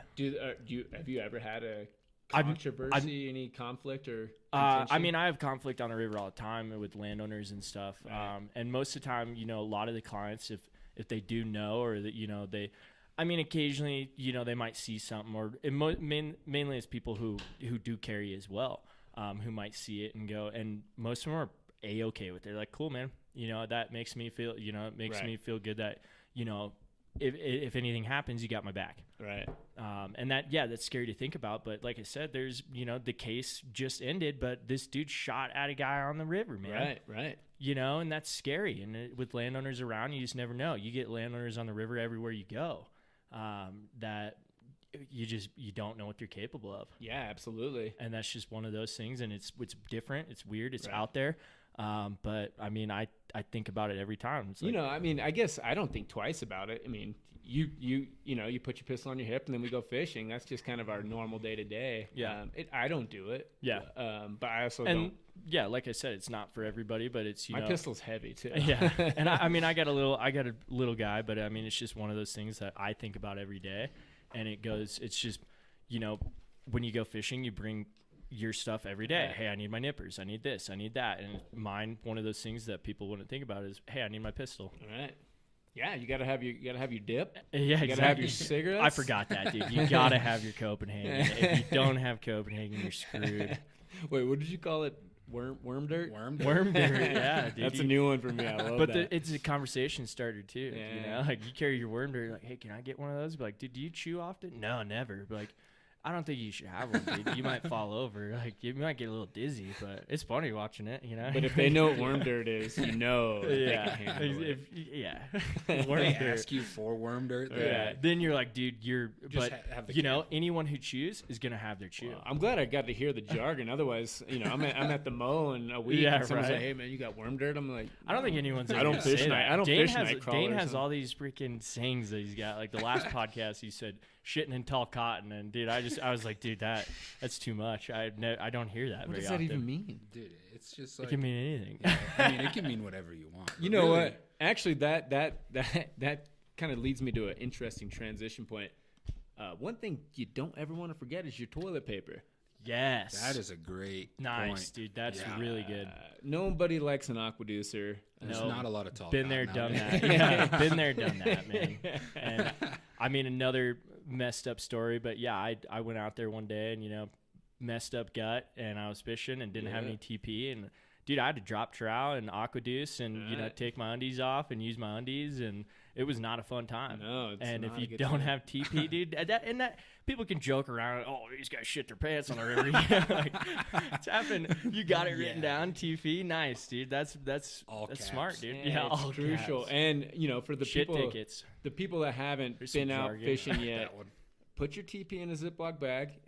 Most waders now have like the inside flip out pocket. Yep. Just stash it in there. Always put a little bit in there. You never know when you need it. And I guarantee if you don't have it, Yeah, You're that's a gonna good wish you point. did. I told you the story on the last podcast. Oh that I was yeah, on. listen to the Dan podcast because Yeah. it was pretty gnarly. That's a good situation where you're gonna need some toilet paper. yeah, and you might need extra pants, extra undies, socks, all especially kinds for of you stuff. guys, you brought plenty of water but no TP. Yeah, Like, hey. exactly, dude. And that's I didn't even think about that one, man. Yeah, that that's one's a good one. That one's pretty crucial. And it's like almost every time we leave the truck, whether you're hiking, whether you're fishing, whether you're hunting, anything, it's like, hey, did you bring TP? Yeah, I got some. Right. You got enough for me too? Like, or just You just know, have, and that's what I That's said. funny last you said time. that. Yeah, exactly. It's like, hey, do you have TP? Like, no. Like, well, then, hey, man, you got enough for me. Yeah. Hey, do you have enough for both of us? Like, what if it's a blowout, dude? You Right. never know, man. Or we're gonna have to pull up and go Blowout. smuggle some off. Yeah, We're gonna have exactly. to go poach some off the next porto toilet, which, by the way, is bad TP. Bring your good stuff. Yeah, you know? You exactly. don't want that half. And I full. mean, honestly, exactly. again, it's different in a boat, but I mean, I have a bag, you know, dry bag that has my,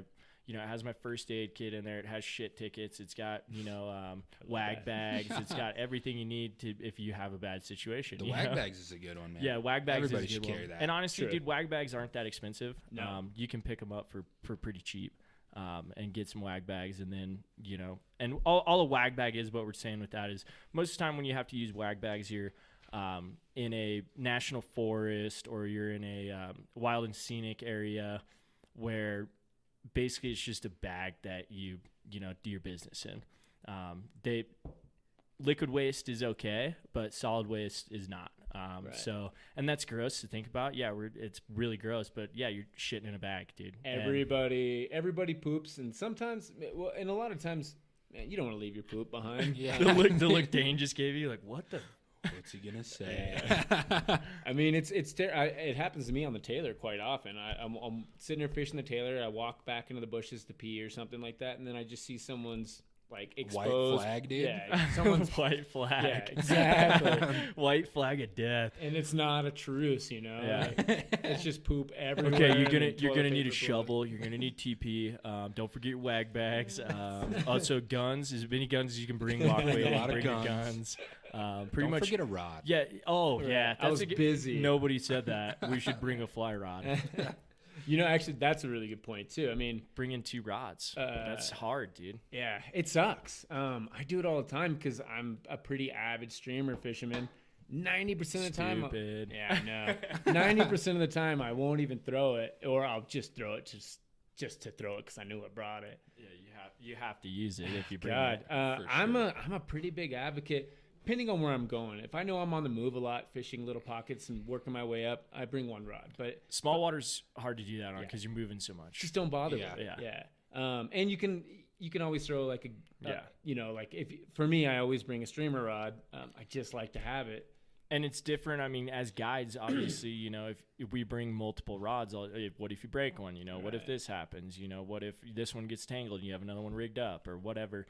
And but you're not fishing them. Right. That's the difference, is that we are just providing them Right. and, rigging them and getting them ready. And you set them down and, you sit in a hole and you fish it and you go, first thing you do, I got to grab my rods. Right. But fishing them, I hate bringing 2 rods, man. Yeah. As much as I hate it, I always And do there's it. no good way to do it, No, really. no. Like, I mean, I don't know if we've ever talked about it, but I think Matt Miller brought this up to me one time. He's like, if you could have one superpower fishing, what would it be? And I think his was pretty good. It was basically he could change rigs in the middle of a cast. Or it's like That's perfect. casting, just like, oh, dry fly, oh, hopper dropper, oh, nymph rig, and it's like, dude, you can't do it. And yeah, sometimes you have to bring other rods or whatever, but you have to be able to adapt to the situation at times. And I think mine would be I could teleport to Andros. yeah, but hey, that's cheating, man. Man, it's -8. I'm going to Andros. I'm out of here. That one's a hard one, dude. I don't think there's really a good way to carry and fish 2 rods while walk wading. I can tell you too. Like, Just get a boat. exactly. What we're trying to tell you here, if you take anything away from this, get a boat. No, it's all about the water you fish too. Like I said, if you're on the move a lot and you're just gonna be working pocket water, going up, doing a lot of walking, leave that second rod at home. But if you're fishing an area where you're going to sit down and work a stretch of water, if you feel the need to bring that second rod, I mean, go for it. It's ill-advised, but I do it all the time.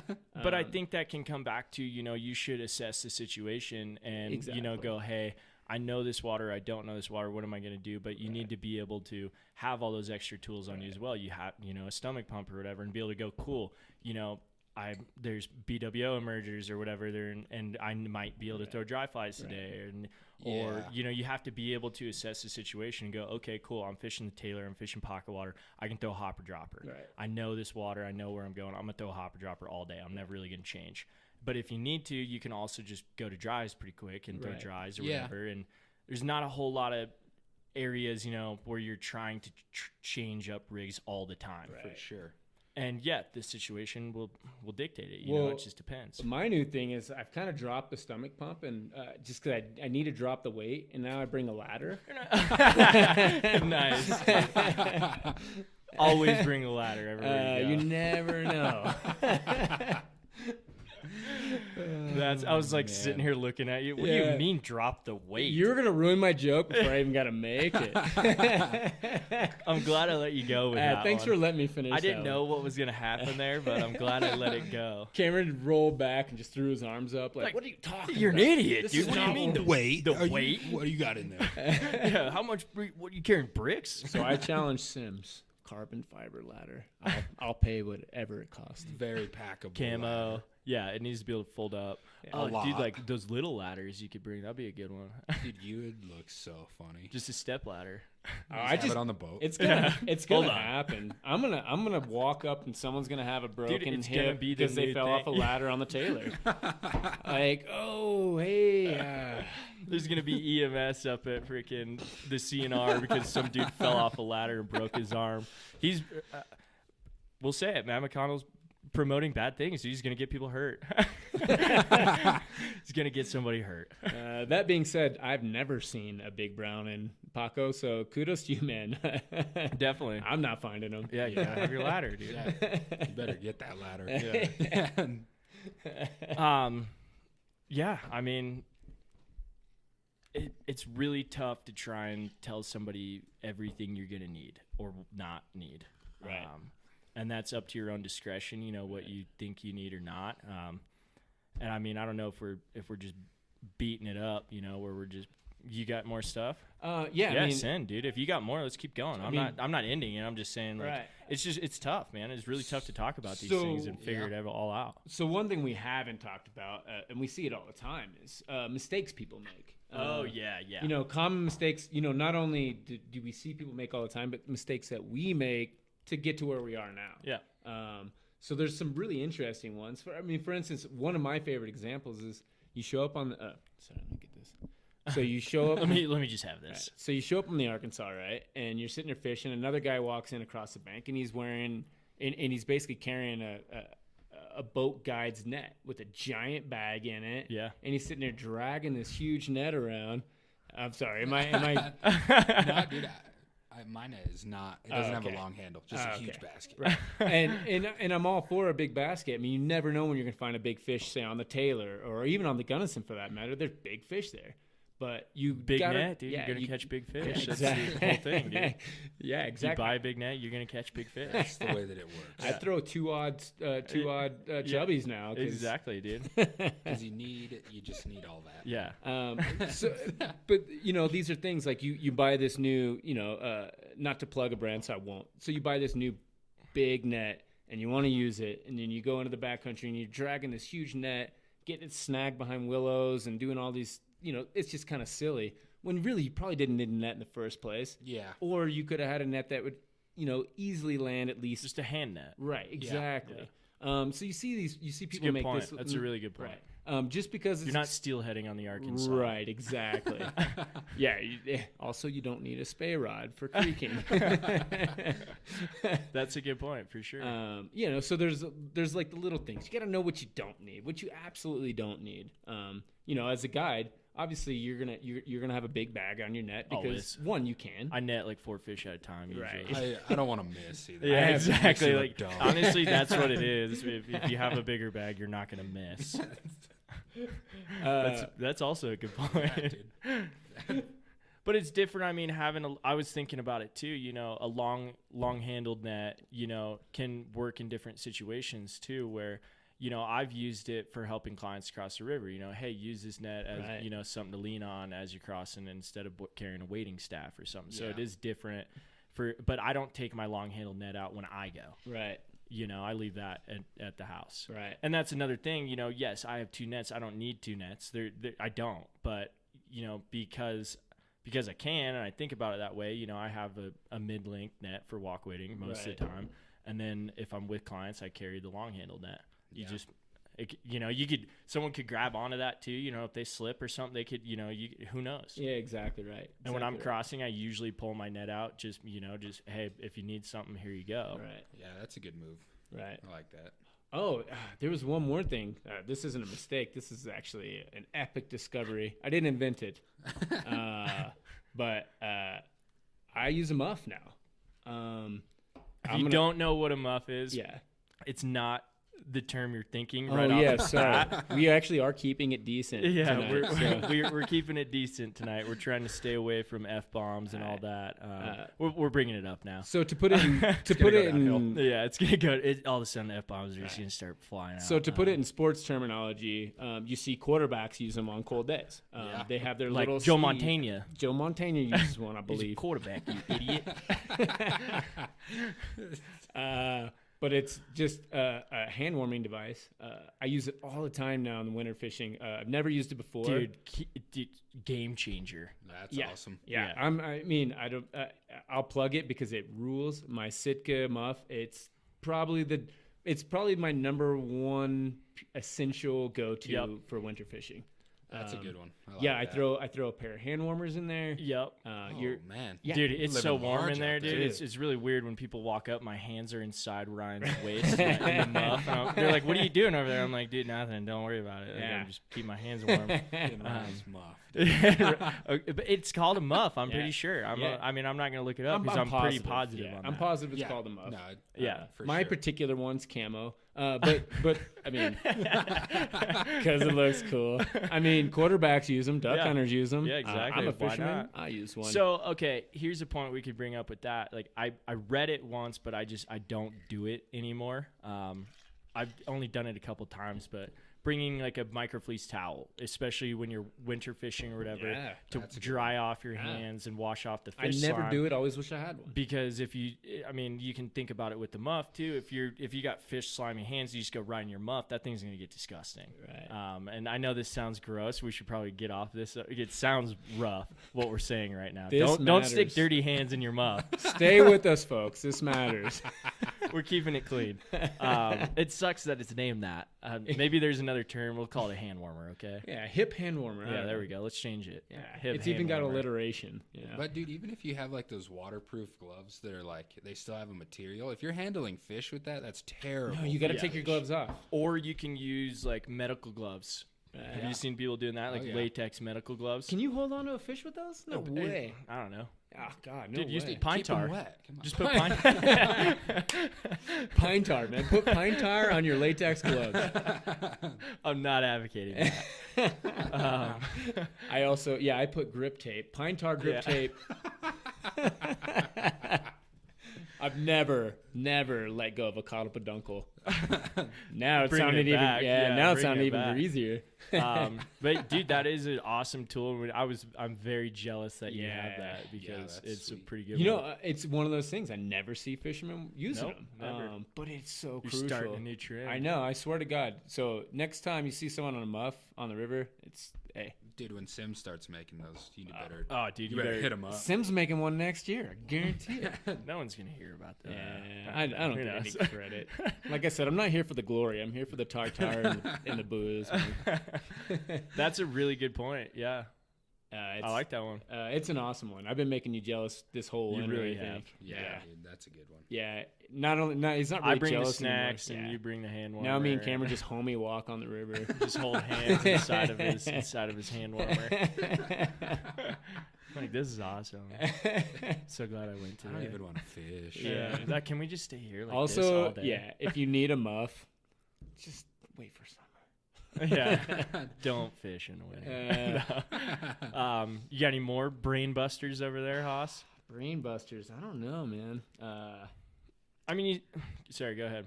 I would So say you're leaning in. Yeah, wear some shoes that are appropriate for the river. And we can dude. talk about, that for sure. That's a good point, actually. Yeah, you were just talking I about was, and I right. forgot to, I thought about bringing it up, but I don't know if it's, it's on the subject for sure. Right. Yeah. Go. I I mean, mean, you're talking about it. Yeah, I think that having the appropriate footwear is super important because, like, you see it with clients a lot. They're like, I just got this old pair of tennis shoes, and, like, I don't care if we get them wet. Yeah. And then they're just slipping everywhere, and just, like, it's a disaster, dude. Right. And I mean, we all did it, as kids. Wearing it's Oh, not yeah. like we all had waders growing up, and I wore tennis shoes a lot, and it's just an old pair of tennies, and yeah, you slip everywhere, and you might hurt yourself, you might fall down, who knows? So that's something to think about. I mean, I was talking about just wading boots, Right. and I put studs in my wading boots. I just feel more comfortable that way, and there are different options. Right. Patagonia makes their Yep. what is that, the Foot tractor. yeah, foot tractor, and yeah, you feel like you're walking in moon boots It's a most of the bit time, much. but it's a lot. Right. But they, for people who aren't as stable, that's an awesome option. Right. To be able to do that. And I mean, on the boat, I don't necessarily wear waders all the time. And I just had an old pair of boots that were blown out that I don't have studs in that I would wear on the boat for a long Right, time yeah. if I was wearing waders. But I mean, we go out with chacos all the time. People are like, you guys are idiots, and why are we in waders and you're in chacos? It's like, it's different. Right. We're is used to it, but Yeah, I also it is different. Don't judge us. No, I put studs in my chacos. Ooh, Hey, dang, there Nice, you go. dude. dude. Wow. There you go. We're Yeah, coming up all with the all kinds of, ideas. yeah, jeez, man. You're smart. I wear them on your boat all the time. Damn it. Nice. But dude, that's a really good point. Yeah, footwear is huge, man. Yeah, and you another- have to be comfortable in Right. it. And another thing about footwear, it's not just comfort, it's also support. Not all of us are, expert athletes, you got to know what you are.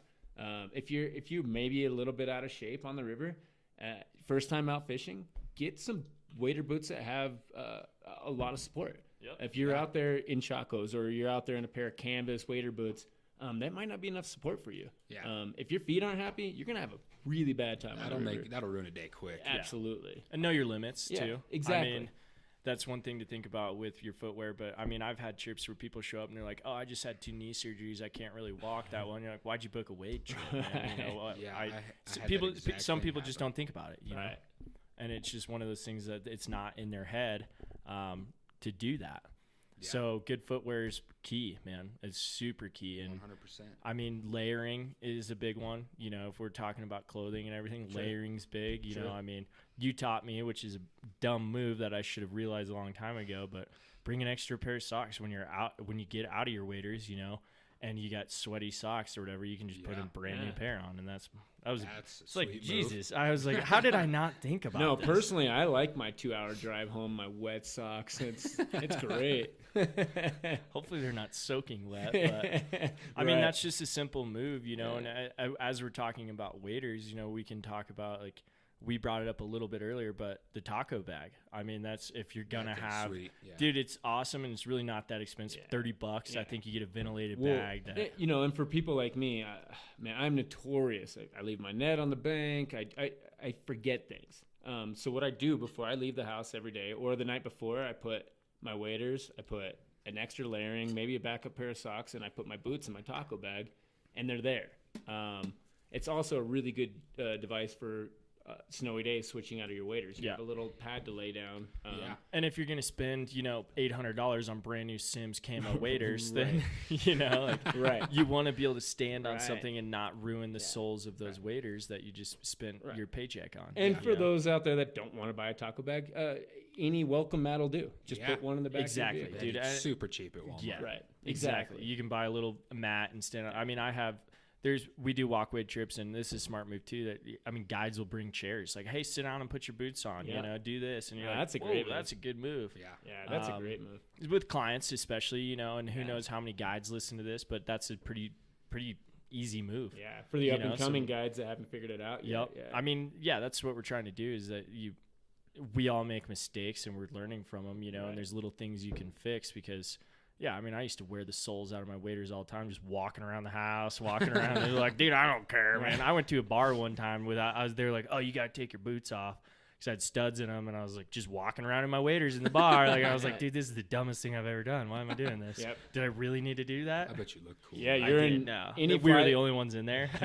any fly fishing town USA. Don't wear studs in the bar, man. It's really rude. Change. I should have just changed before I went in there, but I don't know what I was thinking. Here's another thing. Ready to party. Like I said, I'm really forgetful, and you know, I do a lot of solo fishing. I drive a lot of places on my own.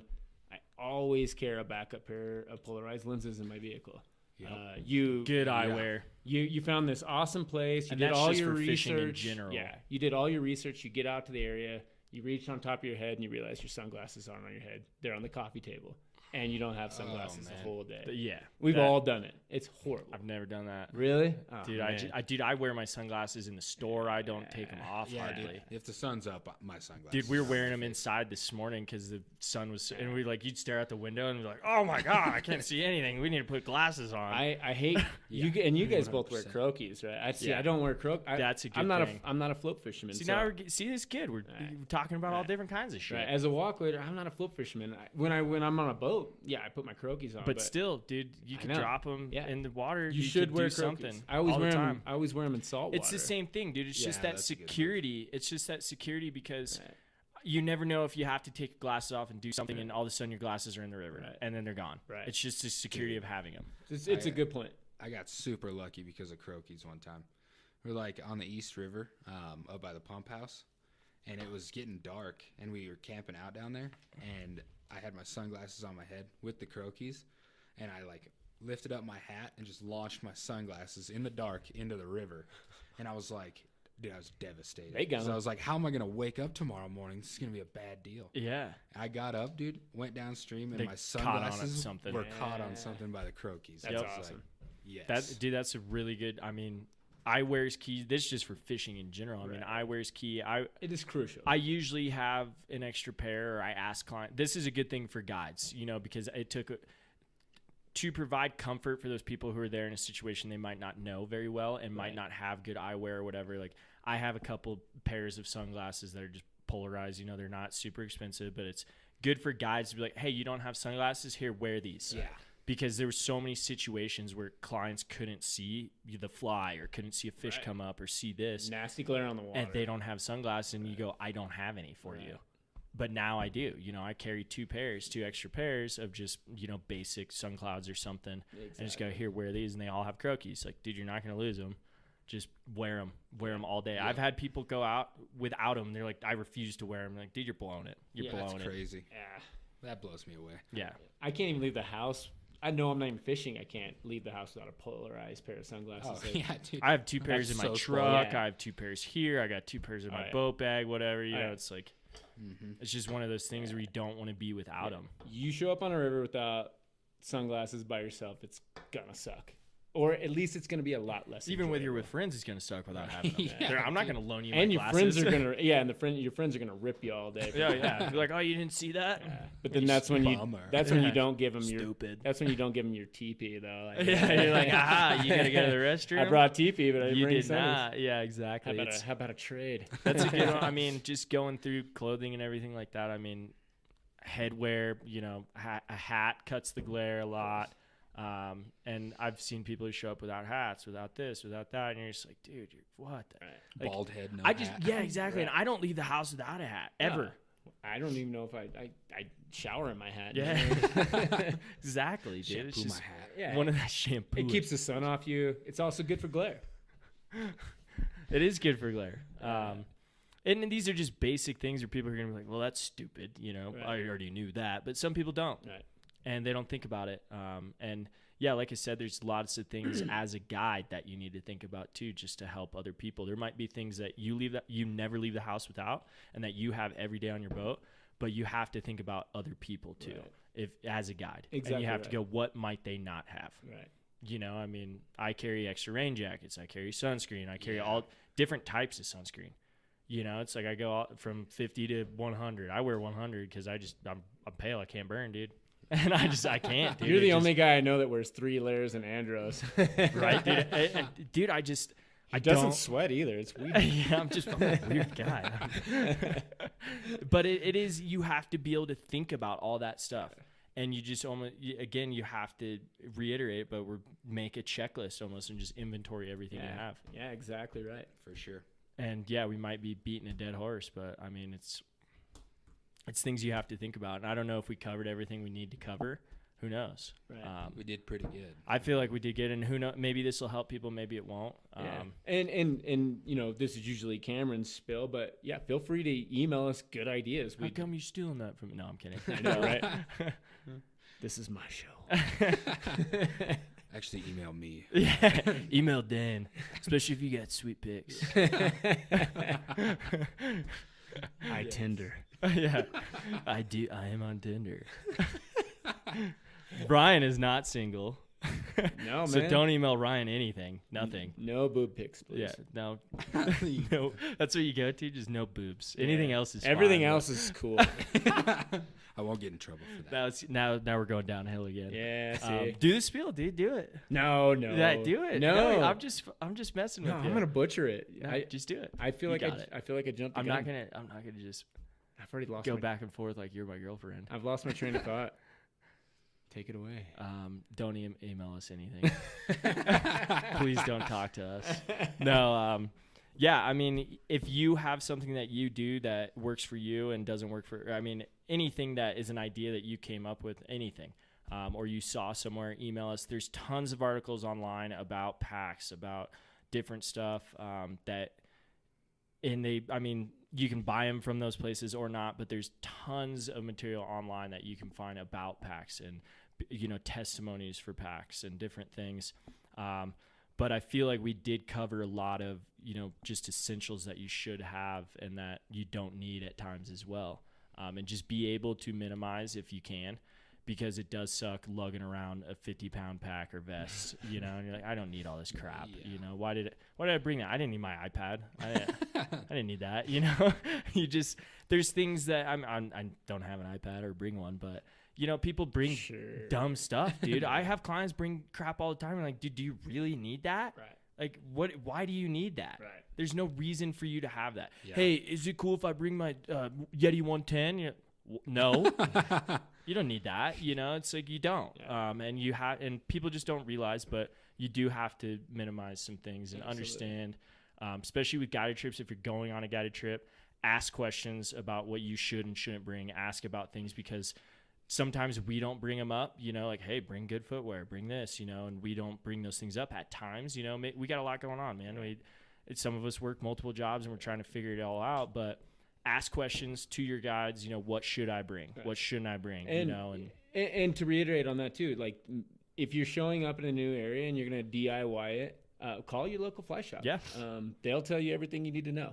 They'll tell you about rivers. They'll tell you about what flies are working. Do your research. And call multiple. Right. Absolutely. Definitely call every fly shop you can. Because some people are going to have different opinions. Sure. And I've definitely talked to shops, and I know you're looking at me weird right now, but I've definitely worked for shops or been in shops. I've called shops that they have a completely different view, or, their guys aren't on the water every day or Only whatever. Throw October caddis. Yeah.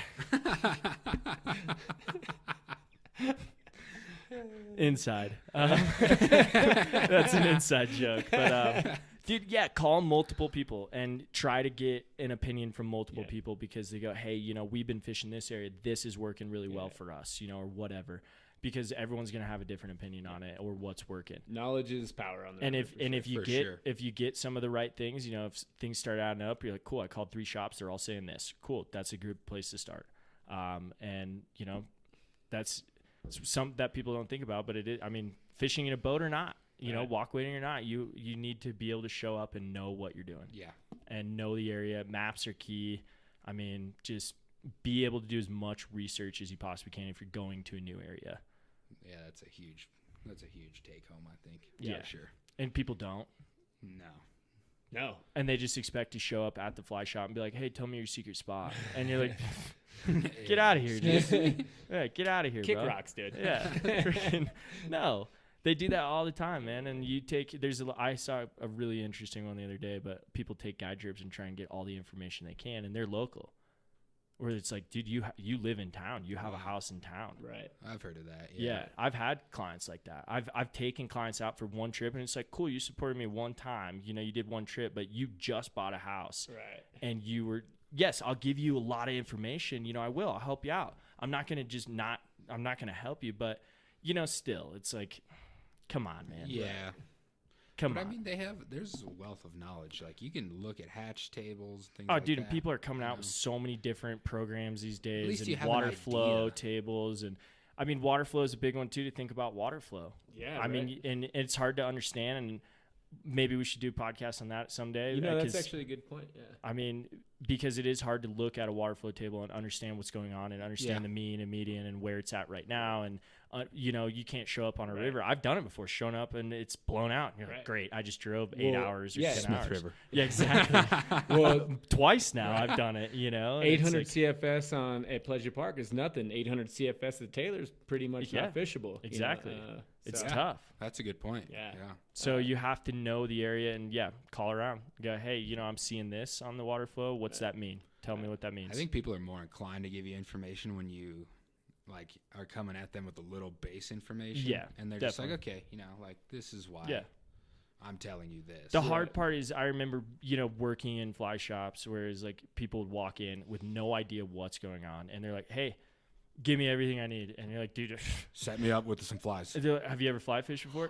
No. And you're like, how do you do this? Well, you're going to need leaders. How do I get those on there? You're like, oh my gosh. It turns into a dude. 2-hour affair. Oh, dude. And you're just like, I did not expect this at all. YouTube's nice. If you're just getting started, you can YouTube things. You can learn how to at least connect your leader to tippet, or learn how to connect your leader to your fly line. Yeah. There's lots of little things. I think what we're going to do research. Do your due diligence. Yeah, for sure. You got to earn your stripes. Right. You do. Yeah. And you're going to make a lot of mistakes. You'll get your ass kicked. We still do. It still happens. Yeah. Winter fishing, man. Why didn't I do that? I mean, to go back, like you said, I mean, we were talking about water flow, Smith River, but I mean, I drove 10 hours to the green, showed up on the green, it's running 8,500 CFS, and it's like, oh no. Whoops. That was stupid. And it's like, it's going to be fine. It was good last year. Yeah, exactly. But it was my mistake, It's just like, what was I doing? Right. Why did I do that? Yeah. And just one of those things. We didn't know our local knowledge. We didn't talk to anybody. We're like, dude, we're guides. We know what we're doing. No, you show up and you get your ass kicked. Yeah. So long story short, check your CFS and get a muff. Yeah. Exactly. We'll end it there. Thanks, guys.